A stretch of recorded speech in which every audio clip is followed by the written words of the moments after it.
Para la Pontificia Universidad Católica Madre y Maestra es un placer y un honor iniciar esta actividad en la que conversaremos acerca del periodismo ambiental y naturalmente cómo cuidar la casa común, que es precisamente el título de la conferencia que hoy dictará Pablo Hernández Mares, un periodista científico independiente que se encuentra hoy con nosotros y que motiva este encuentro en el que la Pucamaima y CEPEM, el Consorcio Energético Punta Cana Macao, invitan no solo a los estudiantes sino a la comunidad en general para conocer en detalle cómo van las investigaciones y el trabajo que se hace desde los medios de comunicación, puntualmente desde los medios de comunicación digitales en países hermanos como lo es México.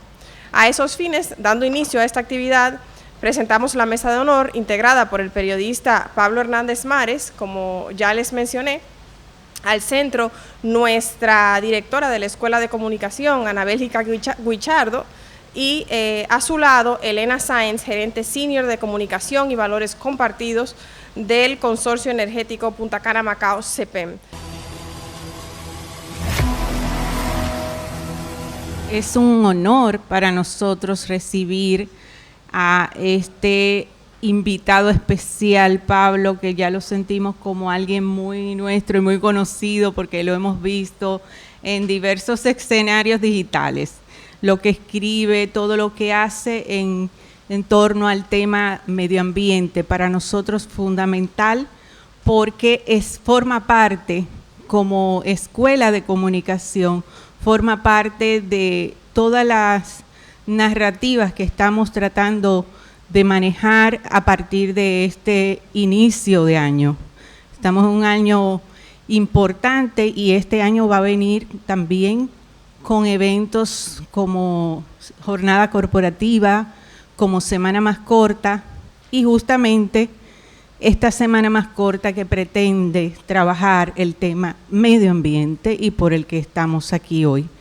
Iniciar el cuatrimestre con esta excelente exposición nos va a marcar a todos para poder desarrollar proyectos a lo largo de este año que confluyan en ese festival audiovisual, que además cumplirá 16 años, ¿verdad? Los dulces 16.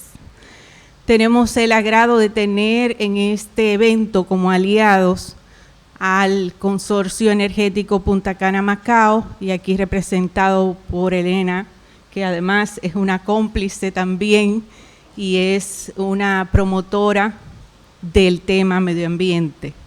Ellos, además de que encabezan también un consorcio medioambiental que trabaja el tema de periodismo, porque tienen, además de esto, un premio que ustedes ya conocieron por las redes sociales, el Premio de Periodismo Medioambiental, en el que este año tuvimos una participación estudiantil de todas las universidades y el que también motivamos a que el año próximo participe gente de aquí con sus trabajos, sus artículos, sus proyectos audiovisuales sobre medio ambiente que estén publicados.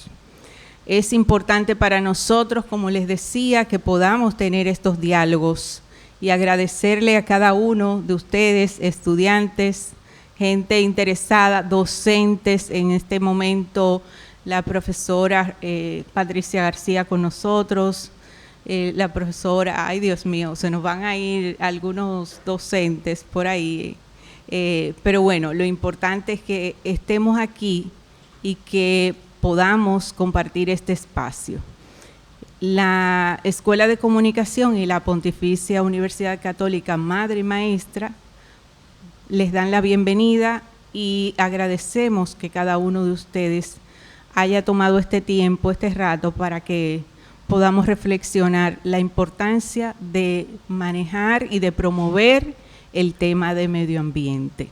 Un abrazo a todos y bienvenidos, bienvenidas. El lema de la universidad es verdad y ciencia, porque si hay una cosa importante para el ejercicio, un asunto importante para el ejercicio del periodismo científico, del periodismo ambiental, del periodismo preocupado por los asuntos de todos, es la verdad y la ciencia. Así que definitivamente este esfuerzo que hace la Escuela de Comunicación y CEPEM para que llegue hasta los estudiantes el contenido que hoy presentará Pablo Hernández Mares es algo que estamos conscientes será de muchísimo provecho para el estudiantado de la universidad.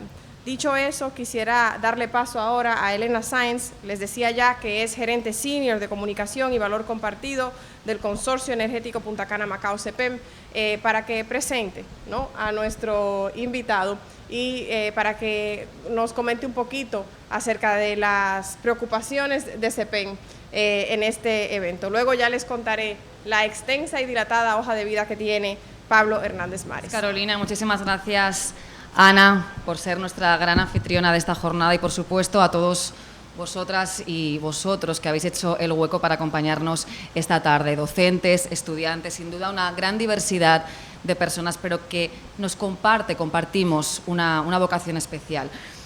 Quiero pensar que no fue hace tanto tiempo que ocupábamos aulas como esta, y además tengo un especial cariño a la Pucamaima, porque no les confunda mi acento, pero realmente, aunque soy española, es mucho el vínculo que comparto con esta universidad. Mi esposo estudió aquí, así que estas fueron las primeras aulas, los primeros espacios que me recibieron cuando llegué al país hace aproximadamente 6 años. Por eso le tengo un especial cariño y me hace mucha ilusión estar, bueno, de este lado del ruedo, por decirlo de alguna manera. Pueden haber pasado años, puede que la universidad fuera otra, incluso el país donde nos encontrábamos cada uno de nosotros fuera diferente, pero como estudiantes que hemos sido todos, o que seguimos siendo, de comunicación, me atrevo a decir que tenemos una vocación compartida. Os invito a que penséis por un momento, por unos segundos, ¿por qué decidisteis estudiar comunicación? ¿Qué os trajo a estas aulas? Y no hace falta que me respondáis, sino que os invito a que lo retengáis durante unos segundos y durante la conferencia también que impartirá nuestro querido Pablo, para que hagamos esa reflexión, porque precisamente eso es lo que os va a acompañar toda la vida, es la energía que os va a guiar a cada paso en vuestro futuro profesional. Aunque luego el rumbo sea diferente, esa es la motivación que os va a mover. Y precisamente en el día de hoy, en mi caso personal, me ha venido a la cabeza muchas veces. Porque sea desde una redacción, sea desde un estudio de radio, de televisión, o sea desde un departamento de prensa, lo nuestro, compartiréis conmigo, que es de una forma u otra contar historias. Y os cuento que desde el Consorcio Energético Punta Cana Macao, que tengo el honor de representar junto al equipo que me acompaña, también tenemos muchas historias que contar. CEPEM también celebra una efeméride este año, así como esta universidad. 30 años son ya los que suma de aniversario, con una vocación clara, orientada al servicio y a la innovación para el desarrollo, pero poniendo la sostenibilidad por encima de todo a todos los niveles. Porque, como digo, lo nuestro es contar historias nuevamente, y la nuestra pone el acento en la protección del medio ambiente en todas sus dimensiones. Pero esto reconocemos que jamás lo podemos hacer solos. Por eso, de la mano de tantos aliados, como precisamente Ana Bélgica, la Pucamaima, ponemos en marcha iniciativas, como os ha comentado, el Premio de Periodismo Ambiental, que se celebra todos los años y que nació aproximadamente hace 7, con ese propósito, esa meta, reconocer e impulsar el trabajo de grandes profesionales orientados a la conciencia medioambiental. Durante este tiempo podemos decir que la evolución ha sido muy provechosa. El número de trabajos que se han presentado han sido en ascenso, también su calidad, pero no nos conformamos. En la última edición que presentamos ahora, en la 6ª edición, tuvimos la gran novedad de introducir una nueva categoría que también nos hacía muchísima ilusión, que era la categoría de jóvenes promesas, precisamente para dar la oportunidad a los recién graduados o todavía estudiantes de comunicación la posibilidad de exponer sus trabajos, aquellos que fueran publicados o bien en un medio de comunicación en el que colaborasen, o también en una plataforma oficial de la universidad. Y realmente el resultado fue ilusionante, fue provechoso, pero tenemos mucho que hacer, y por eso estamos aquí, porque el Premio de Periodismo Ambiental no consiste en una convocatoria puntual de un día, sino que es un propósito permanente de todo el año, para hacer entre todos que el periodismo ambiental sea una asignatura permanente y sobresaliente para todos nosotros, y motivar desde las plataformas que representamos, importantes altavoces que somos en cada uno de los sectores que representamos, la importancia de agitar esa conciencia social sobre el medio ambiente, como digo. Y este es precisamente el propósito que nos trae aquí hoy y que nos trae a nuestro invitado, Pablo Hernández Mares, procedente de Guadalajara, de México. Carolina os explicará un poquito sobre su currículum, lo que está escrito sobre él. Yo os puedo compartir algunas pinceladas de lo que no está escrito. Un periodista de vocación, un periodista de raza, aunque originalmente Pablo quería ser músico, pero esta vocación y esos caminos le llevaron a lo que es hoy. Un gran periodista de prestigio, un gran activista que con su pluma, con su tecla, con cualquiera de las herramientas que utilice de medio de comunicación, proyecta problemas tan importantes que nos afectan a todos. Porque compartíamos ahora, precisamente hace unos momentos, que el periodismo ambiental, nos atrevemos a decir que es, podríamos decir, la única especialidad que es transversal a todas, porque el periodismo ambiental afecta a todas las dimensiones de nuestra vida, a lo social, a lo económico, a lo político. Por ello es tan importante que lo convoquemos en espacios como este. Así que, como vaticinaba su propio apellido, Mares, ha navegado Pablo con maestría en estas aguas, compartiendo no solamente en México, sino con toda la región los desafíos que presentamos a nivel medioambiental.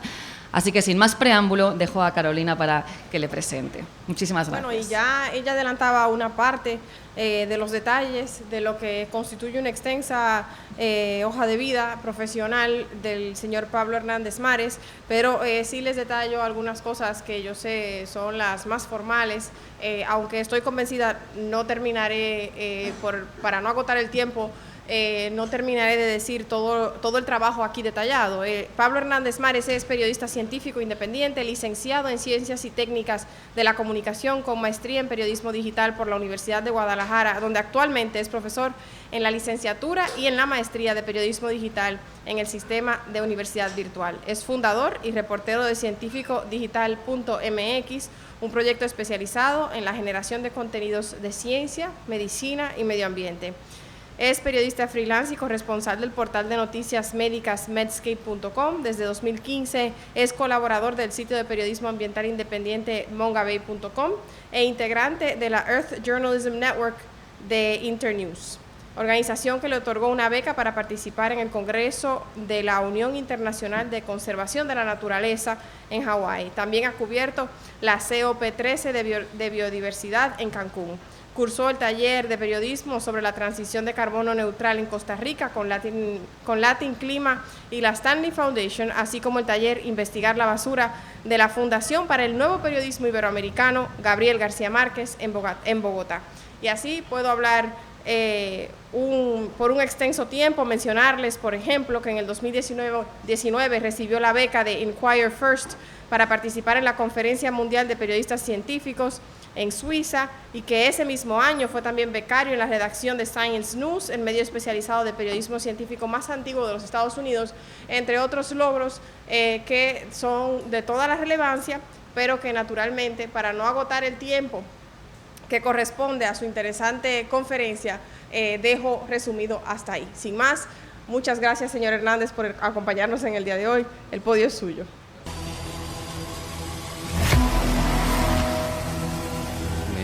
Me invitaron a que conversáramos, entonces me gustaría también escuchar qué piensan sobre el periodismo en general, sobre el periodismo ambiental, el periodismo científico.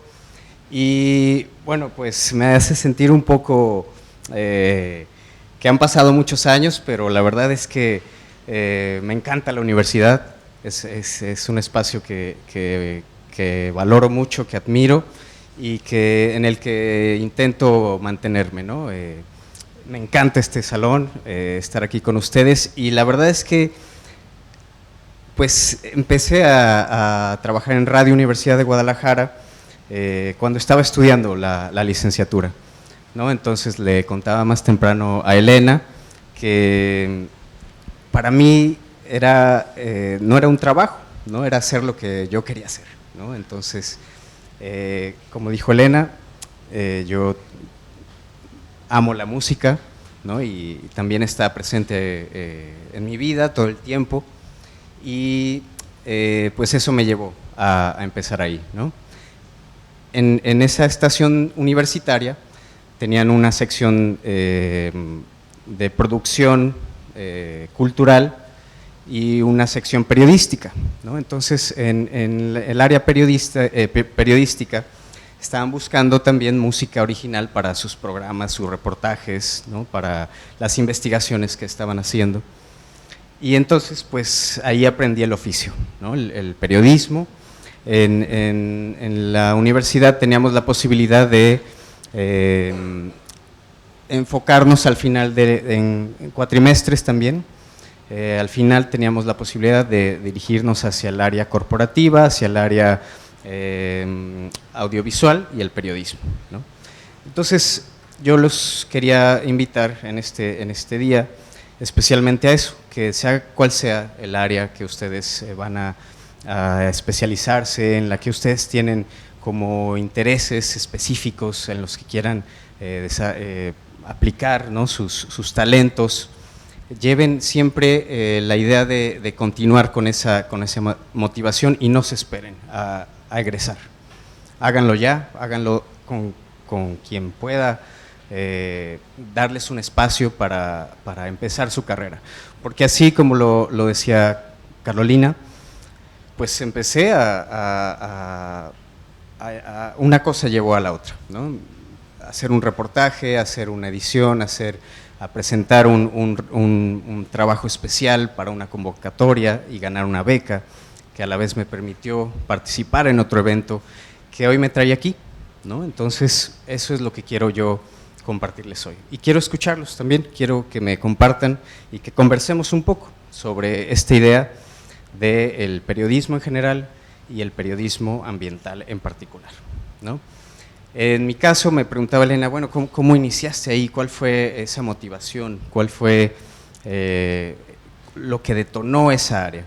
¿No? Le decía que teníamos la oportunidad de conversar con muchos investigadores en distintas áreas, ¿no? Y el medio ambiente siempre estaba presente, ¿no? Había muchas investigaciones en la zona occidental de México, y cuando renuncié al periódico donde trabajé, digamos, formalmente, la última vez, pues necesitaba un empleo, ¿no? Para los gastos, la renta, ¿no? Y entré a un sitio es un centro internacional para periodistas en Washington, que ellos constantemente están enviando convocatorias. Les invito a que ingresen al IJNet o IGNet. Es un sitio donde pueden conocer distintas posibilidades en muchas áreas para desarrollar o aplicar a eventos periodísticos, de comunicación, de cortometrajes, de programación, enfocados en género para las mujeres, enfocado en grupos minoritarios, vulnerables. Ahí hay muchas oportunidades. La oportunidad que yo encontré era para la agencia Mongabay, que en ese momento solo tenía su página en inglés, ¿no? Y entonces, con el inglés que yo aprendí en la secundaria, en la preparatoria, pues les envié una propuesta sobre la conservación del jaguar en el occidente de México. En mi prereportería encontré una nota que decía que había un santuario para el jaguar en México, y ese santuario resultó ser una jaulota.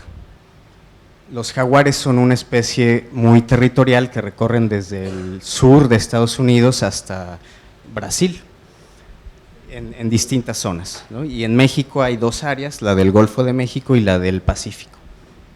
Entonces, cuando yo me emocioné, dije, bueno, es una buena historia, pero no resultó ser tan buena al final, ¿no? Porque era un refugio que un alcalde de un pueblo de la costa de México había obtenido con recursos federales, ¿no? Entonces él bajó dinero para construir una hectárea o cercar una hectárea, y tenía una jaguar, y con ese pretexto él recibía dinero, ¿no? Eso me lo pudieron explicar organizaciones dedicadas a la conservación de esta especie en México. Esa historia la publiqué en español porque justo esta agencia abrió su página en español, ¿no? Entonces fue aún más fácil. Y después hubo una oportunidad de asistir a este congreso de esta organización que realiza la lista roja de especies amenazadas en todo el mundo. Una cosa siempre lleva a la otra. Ese es, digamos, un aprendizaje que he tenido en estos años, y esas cosas me traen hoy aquí. Entonces quisiera yo que alguien me platicara, como preguntaba Elena, ¿por qué estudiaron o por qué escogieron esta carrera? Bueno, yo personalmente estudio comunicación audiovisual, es centralizado en el cine, y desde pequeña siempre me ha fascinado cómo el ver una historia me inspira a base del mensaje de dicha historia, y junto con la mezcla del arte decidí estudiar eso porque quería inspirar a través del audiovisual. Quería aportar mensajes en historias que puedan ser contadas de forma de video. ¿Qué piensan sobre el periodismo en general? Bueno, en mi caso el periodismo es una área que me ha interesado mucho desde que era pequeña, y entiendo que es un medio o una forma de nosotros como comunicadores poder darle la voz a aquellos que no tienen y comunicarle a la sociedad en general. Y en específico sobre el tema del medio ambiente. Bueno, el medio ambiente es un tema que tiene que hablarse mucho en estos últimos años. Desde que tengo acceso al internet, aunque se podría decir que el internet lo tenemos acceso desde que somos jóvenes, hemos escuchado hablar de la crisis medioambiental, y algunos la vemos con miedo y la tratamos de ignorar, lo más seguro, pero es algo que debemos afrontar, de lo que debemos hablar. ¿Cuál es el tema de medio ambiente más importante aquí en República Dominicana? ¿Alguien? ¿Pueden pasar el micrófono? Para mí, nosotros tenemos un problema serio con respecto a los desechos y la basura. Realmente siento que ese es un problema que aquí realmente se ve. Por ejemplo, cuando llueve vemos las consecuencias de todas las calles llenas de agua, todo tapado. Entonces entiendo que tenemos, además de un problema de educación y de políticas públicas que vayan dirigidas hacia el tema de cuidar los desechos que nosotros como seres humanos producimos. También problema de biodiversidad cuando hablamos de animales y de plantas. Por ejemplo, aquí se da mucho lo que son las deforestaciones y los incendios forestales, y no se abarca tanto de eso en la prensa o en las noticias, porque muchas veces hay intereses por detrás. Y también en la biodiversidad, de que se pierden muchos animales, hay muchas especies que son invasoras que tampoco se le trata con la misma importancia. O tuvimos recientemente el caso de que estaban cargando la arena de las dunas de Baní, algo, digamos, que violenta alguna de las leyes, ya que es un recurso para todos. También algo que es muy importante mencionar es que no se le dé el trato a estos temas. Incluso yo tuve la oportunidad de investigar un poco, ya que mi tesis de grado se trató de eso, del impacto de los medios respecto a estos temas, y lamentablemente es muy pobre. De, digamos, 500,000 periódicos analizados, solamente pudimos encontrar 23 informaciones relacionadas a medio ambiente en el país. ¿En qué periodo de tiempo? Un periodo de 6 meses. ¿En los últimos, o sea, recientemente? Ya. Es que hacia ahí va también la siguiente pregunta que quería hacerles. ¿Cómo veían o dónde veían la información sobre estos temas en los medios aquí? En verdad, yo quería hablar acerca de un tema que es relacionado al medio ambiente, pero siento que no se menciona tanto hoy en día, y es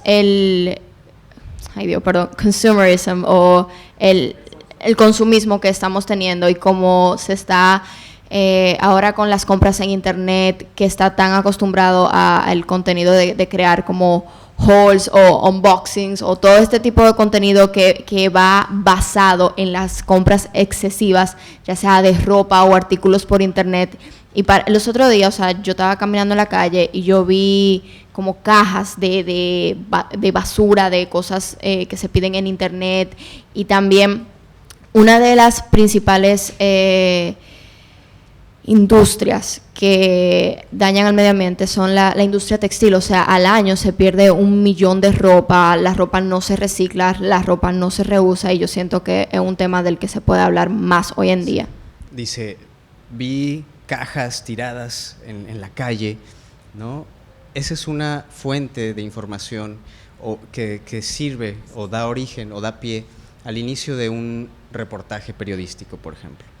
¿Qué piensan cuál es el siguiente paso después de una observación como la que ella nos comparte? ¿Qué harían ustedes? ¿Alguien más? ¿Alguien más? La información, yo la aprendí de un documental se llama The True Cost, creo que lo pueden encontrar en Netflix, acerca del consumismo. Me pareció muy interesante, sobre también las mismas fábricas como de las tiendas y eso, que se encuentran en varios países subdesarrollados. O sea, siento que fue un documental muy interesante, creo que está en Netflix. ¿Cuál sería el siguiente paso después de una observación, digamos, de un tema que creen que puede ser o dar pie a un reportaje? Bueno, perdón.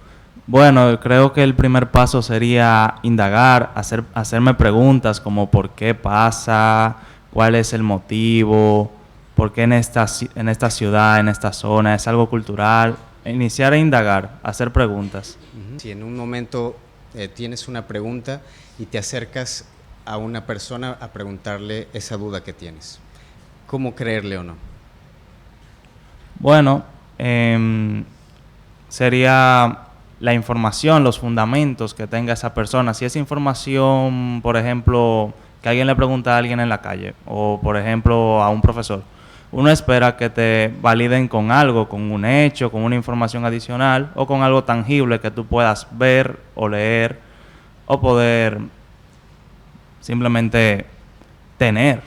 Como decía mi compañero acá, creo que para uno responder a la validez de una fuente, uno tiene que primero fijarse, si es posible pedirle un dato estadístico.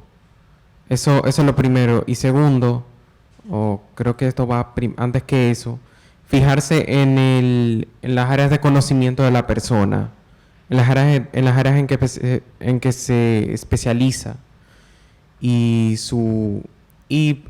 por tanto que nos dé cifras, datos, y en caso de que lleguemos a encontrar 2 datos contradictorios o 2 perspectivas contrarias, pero que tienen casi la misma validez, se contratan la una con la otra.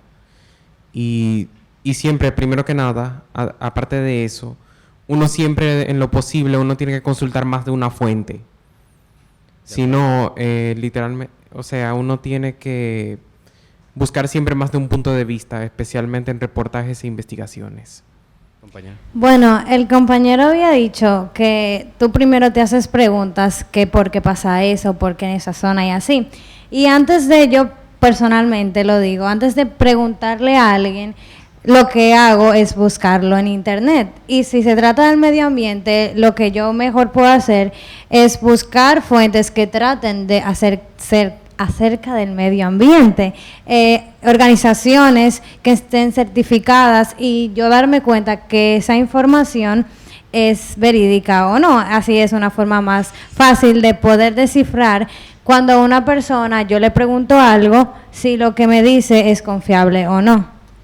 Gracias a un reportaje, si no me equivoco, en el Listín Diario, que hablaba sobre un proyecto político que se va a llevar a cabo en el país con respecto a los vertederos. Entiendo que con el primero que se va a trabajar es con el vertedero de Duquesa, pero ahí pude conocer y ver los distintos vertederos que existen en el país, y que se entiende que se va a separar un dinero para empezar a trabajar con esos lugares, ya que realmente es un daño bastante grande que se le hace a las personas que viven alrededor, ya que esa basura se quema y es un olor y algo que afecta a la salud, a lo social, en todas las personas que rodean ese lugar. Entonces ese fue un reportaje que vi hace poco. Hay un documental que hizo José María Cabral que se llama Isla de Plástico. Es muy bueno, es acerca de cómo en República Dominicana los plásticos los desechamos de tal forma que nos olvidamos de ellos como que no van a desaparecer. Se ve que ellos mismos dentro del documental se adentran en los vertederos y ven la situación que se vive allá, que prácticamente nosotros vemos camiones que mueven el plástico de un lugar a otro, ni siquiera hay un proceso de procesamiento de dicho plástico, si se va a reciclar. El documental lo pueden ver en YouTube incluso, y dura alrededor de 1 hora y algo, pero es realmente una situación muy preocupante porque muchos plásticos se pueden reutilizar, simplemente es poner de nuestra parte y tenerse como que ese granito de arena cada uno de nosotros. Al fin y al cabo, ese plástico no va a desaparecer por así, entonces es bueno para hacer un poco más de conciencia. Ahora, si es el mismo tema, por ejemplo, ¿no?, que se ha mencionado aquí en 2 momentos, y ya revisamos qué fue lo que se ha publicado, y son buenos documentales, son buenos artículos, pero ustedes siguen interesados en ese tema. ¿Cómo piensan que pueden proponer una manera distinta para abordar ese tema? ¿Cómo lo venderían a un editor, a una casa productora, a no sé, a una compañía que esté interesada en tener un programa de concientización sobre el reciclaje? Yo entiendo que una de las cosas principales que nosotros debemos tener en cuenta, cual sea el ámbito que manejemos, ya sea lo corporativo, lo audiovisual, lo periodístico, que nosotros debemos conocer el público a dirigirse. Ahora mismo nosotros hablamos de medio ambiente en República Dominicana y puede ser que te van a decir, tú te estás inventando eso porque nuestra cultura no cree en ese tema. Entonces lo primero que yo haría es conocer mi público y qué información y de qué manera es mejor para yo llevársela. Cómo hacerlo de forma atractiva, cómo adaptar esa información que no deje de ser ni verídica, que siga siendo creíble, que siga teniendo credibilidad, pero que al mismo tiempo tenga ese toque que pueda atraer a la persona que lo va a leer. Entonces así yo logro como un balance entre una información verídica y real, pero con esas estrategias que justamente esta carrera nos da, que son bastante chéveres y que conectan con un público. Entonces así yo creo como el balance perfecto para hacer el catching, pero también ese mito educar y hacer crecer a la población en un tema tan importante. La relevancia, ¿no?, esto que mencionas de decir, bueno, hay un interés general, ¿no?, y la credibilidad, ¿no?, es decir, que las fuentes a las que consulto son confiables, son investigadores académicos, son instituciones respaldadas que tienen informes estadísticos, que han hecho una investigación al respecto en la que se puede respaldar sus dichos, ¿no? Lo que decías, tener algo, ¿no?, un estudio, un paper, una publicación científica, ¿no? Ahí esos elementos integran estos reportajes, estas historias, ¿no? Como decía Elena, al final estamos buscando contar historias, ¿no? Yo pienso que es inagotable, ¿no?, que la materia prima del periodismo es renovable, ¿no? Cada día vemos una nueva oportunidad de contar una historia, ¿no? Nos encontramos con una persona que está cuidando el medio ambiente, que está reciclando, que tiene una iniciativa en su barrio para recolectar los PETs, las botellas, y ahí están, son millones, miles de historias, ¿no?, a las que podemos acceder. Ese es el mensaje que yo quiero compartirles esta tarde, y pues escucharlos también si tienen, digamos, alguna pregunta, alguna cuestión sobre el periodismo ambiental y alguna de las historias que he podido realizar. Antes que nada, muchísimas gracias por su participación y por su ponencia. Y ahora que usted mencionaba esto sobre que la labor del periodismo fundamentalmente es contar historias, pero que yo creo que lo más importante al fin y al cabo es en relación a, independientemente de si hablamos de periodismo ambiental, de periodismo político, periodismo periodismo económico, etcétera, etcétera, creo que lo más importante es que en lo posible tratemos de buscar un enfoque de contar una historia para concientizar a la persona, a nuestro público objetivo. O sea, independientemente del género, reportaje, crónica, artículo, noticia, etcétera, siempre creo esencial buscar una perspectiva humana sobre una perspectiva narrativa y humana en lo posible, obviamente sin quitar, obviamente eso sí, siempre estar bajo la ética, la objetividad y la verdad, pero en lo posible uno debería mostrar una perspectiva humanística al respecto. Eso fue lo que quise decir. A ver cómo en México tratan el tema de los vertederos. Como decía una compañera estudiante, en nuestro país sigue siendo un gran problema los desechos sólidos.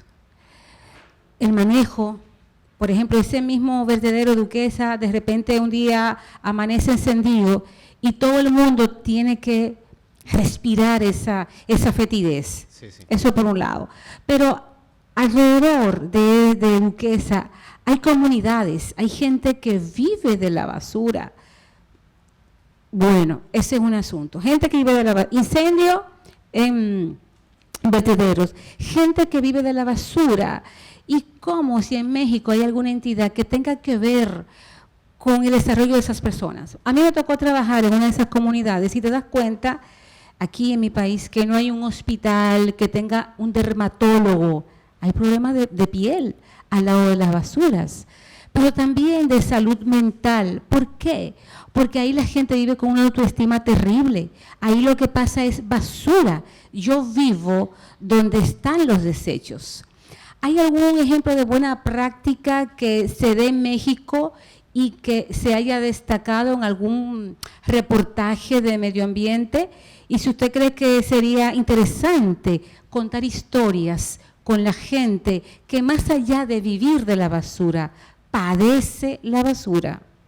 Esa beca la otorgó la Fundación Gabo de Gabriel García Márquez. Entonces ellos hacen talleres de periodismo para que también entren allá a su página, hay muchas oportunidades también.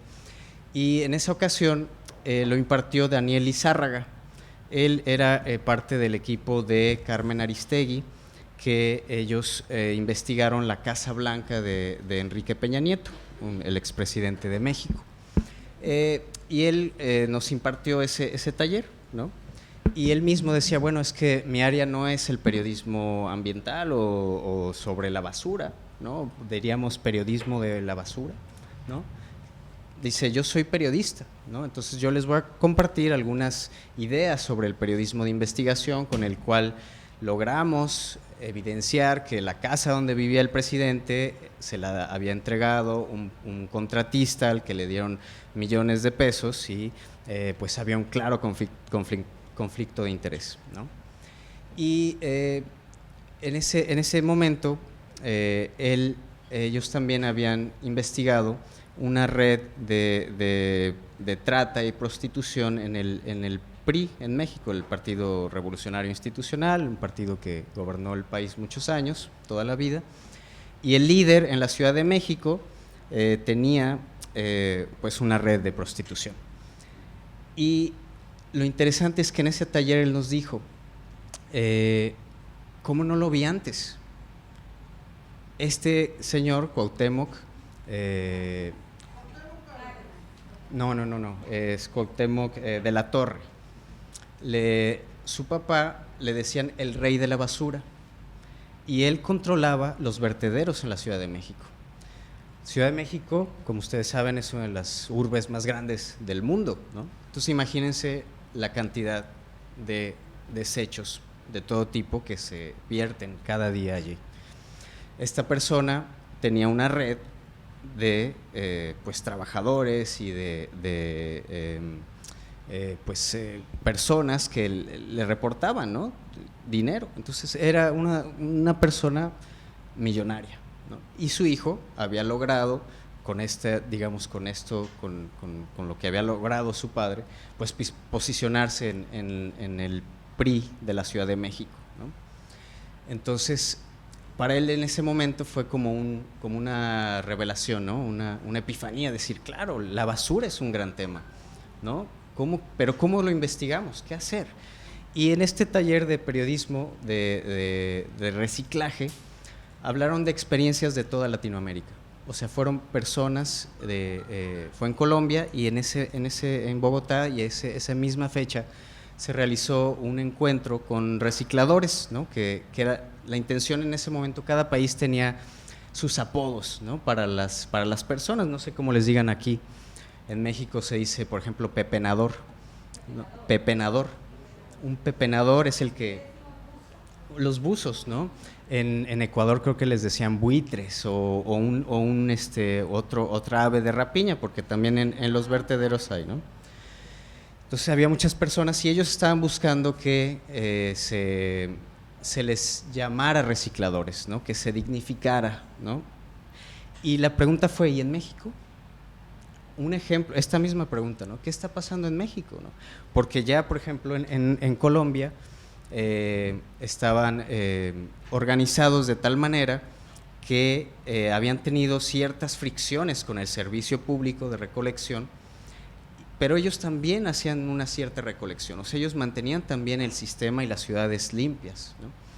Entonces, ahora que veníamos camino para acá y que hablábamos del transporte público y los carros y la competencia por el pasaje, se da un efecto similar en la basura, ¿no? Hay una competencia por los barrios más ricos, ¿no? Por ejemplo, porque la bolsita que saca la residencia del señor, pues no vale, tiene materiales más preciados, aunque para uno pueda parecer basura, para otras personas es muy preciado, ¿no? Y a la vez, en grandes sumas se hace una gran cantidad, ¿no? Entonces la pregunta era, ¿y México? ¿No? En México no hay una organización de ese tipo, no se ha podido, digamos, siempre son pequeñas barriadas, son casos de este tipo, entran intereses, hay mucha corrupción, hay también, ¿no? Grupos, ¿no? Criminales que también están empezando a controlar, ¿no? esas zonas. Se dan fenómenos como que se subsidia el servicio, pero no pasan los camiones recolectores, ¿no? Y se quedan con ese dinero, ¿no? Y se lo reparten. Entonces hay muchos tratos, ¿no? Eso es lo que yo podría decir y que conozco. En esa ocasión yo había, justamente cuando me invitaron a ese taller en Colombia, tenías que proponer un tema, ¿no? Les dije, bueno, en Puerto Vallarta, que es esta ciudad del Pacífico mexicano, pues se están encontrando, ¿no? Envases plásticos de tiendas que solo hay en Guadalajara, ¿no? Que está como unos 400 kilómetros adentro. ¿Cómo llegan ahí? Y entonces esa fue la propuesta, investigar cómo llegaba una botella desde Guadalajara a Puerto Vallarta, ¿no? Muchos tenían muchas ideas, por eso les preguntaba cómo eso ya se ha visto muchas, hemos visto documentales, hemos visto reportajes, cómo hacer algo distinto, ¿no? Me decían, ponles un Marvin, un colega periodista especializado también en el tema, decía, bueno, es que hay que poner un chip en la botella y la rastreamos y seguramente va a ir río abajo y va a llegar hasta allá. Era una buena idea, pero no teníamos tampoco la posibilidad de darle el seguimiento, de conseguir esa tecnología todavía, ¿no? Y al final lo que hicimos fue una publicación breve, pero pues logramos, digamos, concretar, que eso también es algo importante. Quizá podamos ser o querramos ser perfeccionistas, ¿no? Y cada vez que vemos un gran documental realizado con drones y con fotografía y con grandes entrevistas, con un audio espectacular y música original, decimos, bueno, yo quiero hacer al menos eso. Hicimos una historia sobre la economía circular, ¿no? Y entonces cómo había unas iniciativas para estos plásticos comprimidos en hornos de alta temperatura, se logran producir una energía mediana menos contaminante, ¿no? Por lo menos. Esa fue la idea. ¿Cómo superar la gran barrera del periodismo? La agenda de los medios. Actualmente en todos los países los medios tienen una agenda que deben cumplir de publicaciones diarias. Pero ¿cómo el periodismo especializado en medio ambiente puede superar esa barrera? Ya que los medios de comunicación actualmente se centran en el periodismo político, en salud, en economía, y no le dedican este espacio. ¿Cómo enamorar a esa mesa directiva que decide cuál es la agenda, que ese tema medioambiental debe estar ahí? Y también, ¿cómo motivar a las empresas privadas a trabajar este tema que está muy de moda, la responsabilidad social? ¿Cómo hacer alianzas estratégicas para promover la responsabilidad social y el periodismo medioambiental? Pues ahí Elena nos podría decir algunas palabras. Sobre la primera parte, creo que es la pregunta, ¿no?, del millón. Es decir, vemos las portadas de los periódicos y decimos, debería aparecer este tema, ¿no? Y hace rato que el compañero decía, bueno, es que el periodismo deportivo, financiero, de salud, de investigación, de datos, ciudadano, hiperlocal, ¿no? De repente es un poco, yo recuerdo cuando estudiaba Ciencias de la Comunicación y nos decían el axioma de la comunicación, ¿no? El emisor, el receptor, el mensaje, el canal, y yo, wow, fue una epifanía, ¿no? Y decía, bueno, la comunicación es todo, no existe nada si no se comunica, ¿no? Y todo, ¿no? Las matemáticas, pero los matemáticos decían, no, es que todo es matemáticas, ¿no? Y los economistas dicen, no, sí, son matemáticas, pero la vida está en la economía, ¿no? Y entonces pienso que todos luchamos por la portada, ¿no? Y yo pienso que eso regula, ¿no? Yo no encuentro todavía la respuesta. Creo que no sé, veníamos hablando de eso, si debe haber medios especializados como Mongabay, esta agencia que les cuento, es un periodismo ambiental independiente, o si el interés general de la audiencia logre posicionar también esos temas, ¿no? A veces los medios están al pendiente, ¿no?, de las tendencias, de las búsquedas. ¿Conocen Google Trends, por ejemplo? Ahí se ve que se está buscando, ¿no? La compañera decía, yo lo primero que hago es buscar en Google, ¿no? Y entonces eso genera una tendencia. Yo no encuentro todavía la respuesta. Trabajé en medios, ¿no?, como establecidos de ese tipo, y coincido, había como muchas como rigidez, ¿no? O mandan a la sección de cultura, a la sección de entretenimiento, pero después las barreras se empiezan a mezclar, ¿no? O sea, es decir, ¿qué pasa si hay un tema, como decía Elena, que sea transversal, ¿no? Y entonces un tema de basura se vuelve económico. ¿En qué sección aparece? ¿En economía o en la sección de medio ambiente o en la portada? Eso ya es también una responsabilidad del medio, ¿no? y de sus líneas editoriales y sus decisiones, y las audiencias, como dijo la compañera, hacia quién quieren llegar, ¿no?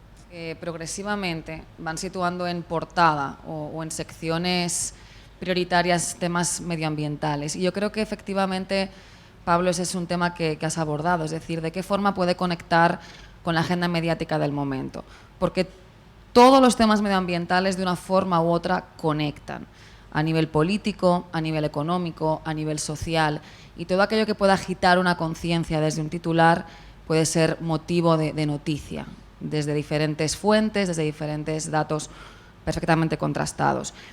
Creo que obviamente los medios de comunicación siguen líneas editoriales distintas, pero al final mucha de la fuerza de la que yo he podido también experimentar como periodista, que he estado en diferentes medios de comunicación, al final la ejercen las historias.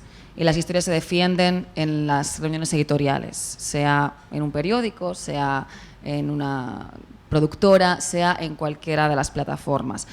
Así que yo creo que en esa observación, en ese termómetro que debemos tener como profesionales diariamente de lo que se está viviendo a nivel de opinión pública, es nuestra responsabilidad ponerlo en esos foros. Y también esto lo hago extensivo a los departamentos de prensa a nivel corporativo. Hay un aspecto, conectando con el punto que comentabas en tu pregunta, a mí particularmente no me gusta hablar de responsabilidad social per se.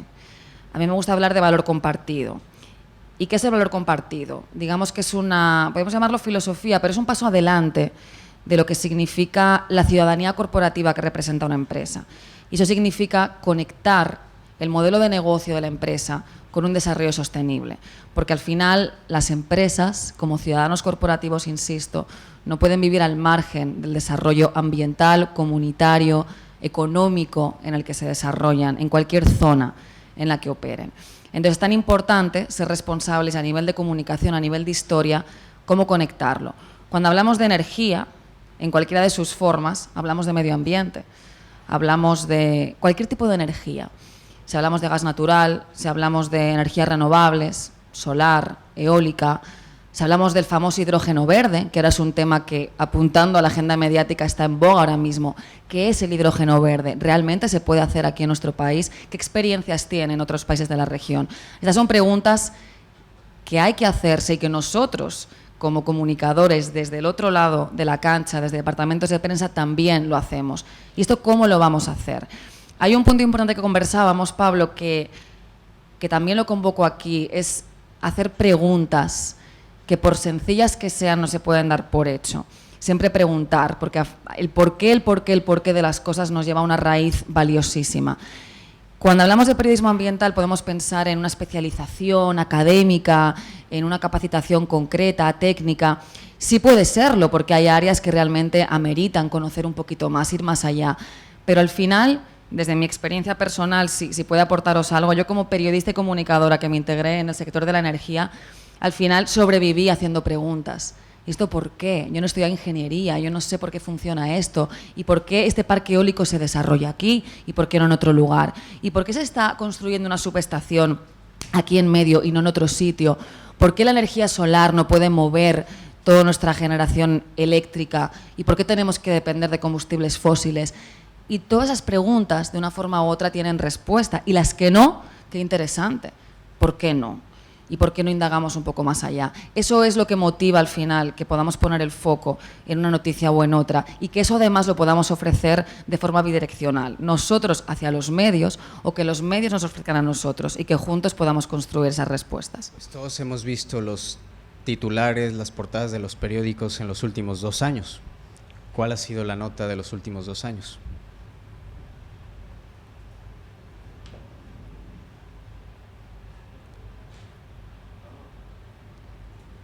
La noticia más importante de los 2 últimos años, el coronavirus. ¿Cuál es la hipótesis del origen del coronavirus? ¿No? Una enfermedad zoonótica, ¿no? Que estaría relacionada con una especie, ¿no?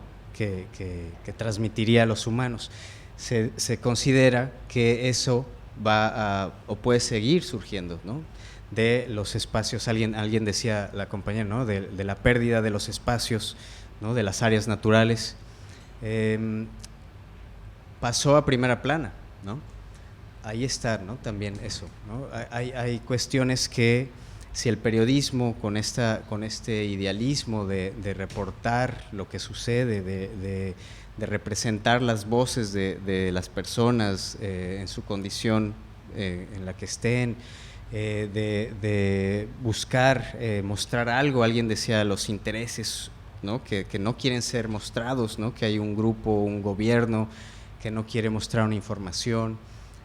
Ahí van a estar las portadas también, ¿no? Coincido totalmente en las historias que tengan buena rigurosidad, o sea, que tengan una verificación, porque si no hacemos ficción, ¿no? Y podemos hacer una novela, ¿no? Pero el periodismo se trata de buscar la verdad. Quiero aprovechar este momento de cierre para agradecer la presencia de los profesores de la Escuela de Comunicación, incluyendo la profesora Alejandra Aguilar, la profesora Patricia García, el profesor Panqui Corsino, la profesora Itania María, Maribel Contreras, Glayory Rodríguez y Francisco Natera. Muchas gracias a todos por su apoyo y por estar aquí en esta actividad tan importante, iniciando este cuatrimestre aquí en la Pontificia Universidad Católica Madre y Maestra. Gracias a CEPEM, gracias a nuestra directora y gracias a nuestro invitado especial en el día de hoy por toda la información que ha compartido con nuestro estudiantado. Ha sido un placer y un honor estar con ustedes en la noche de hoy.